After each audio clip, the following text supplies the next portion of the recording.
Vous avez l'impression de tout gérer tout le temps, au travail, à la maison, pour tout le monde, sauf pour vous.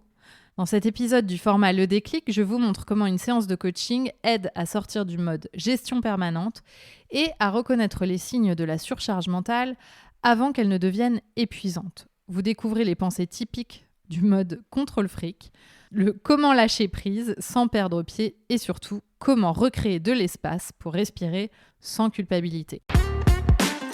Bienvenue sur Sensé, le podcast des femmes leaders à écouter pour réussir avec confiance et sérénité, sans jamais sacrifier votre bien-être. Je suis Jenny Chamas, fondatrice de Coach Happy, master coach et mentor. Avec mon équipe, nous accompagnons les femmes leaders dans leur croissance professionnelle avec comme maître mot sérénité, confiance, hauteur et impact.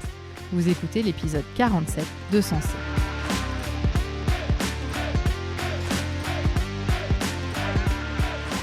Bonjour chers leaders et bienvenue dans Le Déclic, le format immersif du podcast Sensé. Dans ces épisodes, je vous emmène dans les coulisses d'une vraie séance de coaching. Aujourd'hui, je vous parle d'un piège très courant, surtout quand on a beaucoup de responsabilités, celui de vivre tout le temps en mode gestion. C'est exactement ce que vit Sophie, 44 ans. Elle est chef de projet dans le secteur privé, maman d'une ado de 14 ans qu'elle élève une semaine sur 2. Elle aime son travail, elle aime sa fille, mais elle est épuisée. Pas forcément parce qu'elle en fait trop, mais parce qu'elle ne s'arrête jamais vraiment d'être en charge. Elle me dit un jour en coaching, au boulot je gère tout, à la maison je gère tout, mais je ne sais plus très bien quand je me repose moi. Et quand on regarde de près, ce n'est pas juste une question d'emploi du temps, mais plutôt de place intérieure.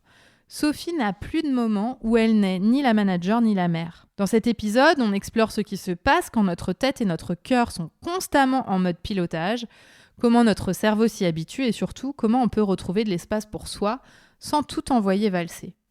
Comme vous, sans doute, Sophie est quelqu'un de très investi.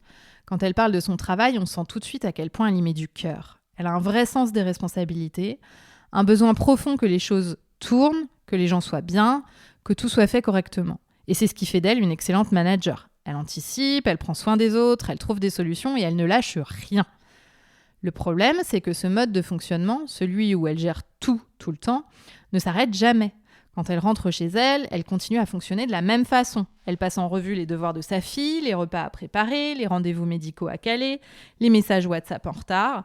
Son corps est à la maison, mais son cerveau reste en mode gestion. Et en face, son ado, comme beaucoup d'ados, ne veut surtout pas être géré. Elle veut qu'on l'écoute, elle veut qu'on la comprenne, qu'on lui lâche un peu la bride. Mais Sophie, sans même s'en rendre compte, lui parle parfois comme à une collaboratrice. Résultat, ça crée de la tension. Ce brouillage des rôles est très fréquent chez les femmes qu'on accompagne, parce que notre cerveau ne sait pas vraiment faire la différence entre la sphère professionnelle et la sphère personnelle. Il repère seulement un signal, il y a quelque chose à gérer, et il enclenche le mode automatique. Et petit à petit, ce qu'on observe, c'est une perte de connexion. D'abord avec les autres, parce qu'on n'écoute plus vraiment, on réagit plus qu'on ne répond, et puis avec soi, parce qu'on ne sait plus ce dont on a besoin, on ne sait plus ce qui nous fait du bien. Sophie le dit très simplement, je me sens vide, je ne sais plus où je me ressource. Même quand j'ai du temps, je n'arrive pas à en profiter. Et ça, c'est souvent le signe que la tête ne s'arrête plus, qu'on vit en mode pilote automatique, sans jamais repasser en mode présence à soi, présence aux autres, présence au monde.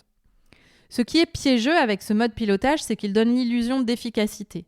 Sophie avance, tout est fait, au travail comme à la maison. En apparence, rien ne s'effondre, alors son cerveau lui dit que ça fonctionne. Mais à l'intérieur, il faut le souligner, ça s'effrite peu à peu. Son corps, d'abord, envoie des signaux, des réveils nocturnes, des maux de tête, une fatigue qui ne passe plus. Elle me dit « je n'ai pas le temps d'être fatiguée ». Et pourtant, son énergie est en chute libre. Elle voudrait être plus douce, plus disponible avec sa fille, mais elle n'a plus de marge. Quand l'adolescente s'agace ou traîne, son cerveau interprète ça comme un problème à régler, une situation à maîtriser, alors qu'en réalité, c'est juste la vie. Mais pour un cerveau saturé, tout devient un enjeu de contrôle. Et c'est là qu'on entre dans un cercle vicieux. Plus elle veut bien faire, plus elle se contracte. Plus elle se contracte, moins elle ressent. Et moins elle ressent, plus elle s'éloigne d'elle-même. À ce stade, la fatigue n'est pas seulement physique, c'est une fatigue émotionnelle, une usure de la présence. Cette impression de ne plus réussir à se poser, même quand on en a l'occasion. Elle dit « Même quand je m'assois sur le canapé, mon cerveau reste allumé. Il fait la liste de tout ce que je devrais faire. » Et c'est ça le vrai coût invisible de la sursollicitation. On perd la capacité à goûter le calme, à prendre du temps pour soi, à se sentir exister sans rien produire. Ce n'est pas une question de volonté, c'est une question de rééducation. Parce que pour un cerveau habitué à l'action, le repos ressemble à un danger. En coaching, on est parti d'un constat simple. Sophie ne savait plus s'arrêter. Pas parce qu'elle ne voulait pas, mais parce qu'elle ne savait plus comment faire. Alors plutôt que de lui demander de faire du yoga ou de lire un livre pendant 20 minutes par jour, ce qui aurait ajouté une injonction de plus à sa liste, on a cherché ensemble ce que ralentir voulait dire pour elle concrètement. La première étape, ça a été de réintroduire de la respiration dans sa journée.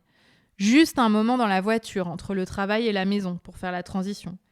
Elle m'a dit, après quelques jours, au début je culpabilisais, j'avais l'impression de perdre du temps, et puis j'ai senti que j'arrivais plus calme à la maison. Ensuite, on a travaillé sur sa manière de penser sa responsabilité. Elle se disait, si je ne le fais pas, personne ne le fera. Mais quand on a mis à l'épreuve cette croyance, elle s'est aperçue que beaucoup de choses pouvaient attendre ou être faites autrement. Et c'est ça le vrai tournant, comprendre que sa valeur ne réside pas dans ce qu'elle produit, mais dans la qualité de présence qu'elle incarne. Que son rôle de mère ou de chef n'a pas besoin d'être parfait, il a besoin d'être vivant. Sophie n'est pas devenue quelqu'un d'autre, elle continue à gérer, à organiser, à penser 1000 choses à la fois. C'est aussi une part de son super pouvoir. Mais elle sent désormais quand elle dépasse la ligne rouge. Elle m'a dit récemment, j'ai retrouvé du plaisir à être avec ma fille, pas parce qu'elle a changé, mais parce que je n'arrive plus épuisée dans la relation. Et c'est souvent ça le déclic. Ce moment où on comprend que prendre soin de soi, ce n'est pas un luxe, mais bel et bien une condition de survie émotionnelle. Alors si vous vous reconnaissez dans le parcours de Sophie, voici 3 pistes simples à explorer. 1. Faites la transition entre vos rôles. Avant de passer du bureau à la maison, prenez 5 minutes pour souffler. Fermez les yeux, respirez, marchez ou écoutez une chanson qui vous ancre. Votre système nerveux a besoin de ces signaux pour comprendre qu'une nouvelle scène commence. 2. Remettez de la souplesse dans vos journées. Tout ne peut pas être optimisé ou géré, et c'est très bien ainsi. Essayez de repérer les moments où vous êtes dans la réaction automatique et de faire une pause avant d'agir. Parfois, ne rien faire est déjà une réponse. 3. Créez un espace pour vous, même minuscule. Un café seul le matin, 10 minutes sans écran, un rituel du soir, peu importe. Ce n'est pas la durée qui compte, c'est le message que vous envoyez à votre cerveau. Je ne suis pas qu'en fonction des autres. Le message de cet épisode, au fond, c'est celui-ci. Vous n'avez pas à choisir entre être une professionnelle investie et une mère présente. Mais vous avez besoin de redevenir une femme avant tout. Une femme qui se sent bien dans son corps, dans son énergie, dans son rythme. Et c'est exactement ce qu'on travaille dans le programme Sensé. Retrouver un leadership équilibré, ancré dans le réel, où votre bien-être devient une ressource, pas une variable d'ajustement. Merci pour votre écoute. N'oubliez pas d'en parler autour de vous et de laisser 5 étoiles sur votre plateforme d'écoute si l'épisode vous a plu. Rendez-vous sur notre site jennychamas.com pour en savoir plus sur nos accompagnements et activités ou sur Instagram et LinkedIn pour discuter. Et rendez-vous la semaine prochaine pour un épisode Best of Comment aider ses enfants avec le coaching.